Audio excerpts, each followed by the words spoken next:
तर छगन भुजबळ काय सरकारचा बाप लागून गेलाय का असा सवाल मनोज जरांगे यांनी केलाय। मुख्यमंत्र्यांनी भुजबळांना जेलमध्ये टाकलं पाहिजे असं मनोज जरांगे यांनी म्हटलंय।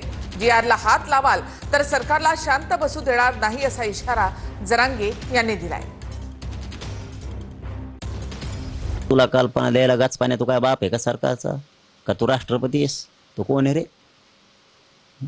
तिथं मुख्यमंत्री आहे, संविधानाच्या पदावर बसलेले। तिथं एकनाथ शिंदे साहेब आहेत, मुख्यमंत्री उपमुख्यमंत्री संविधानाच्या पदावर बसलेले आहेत।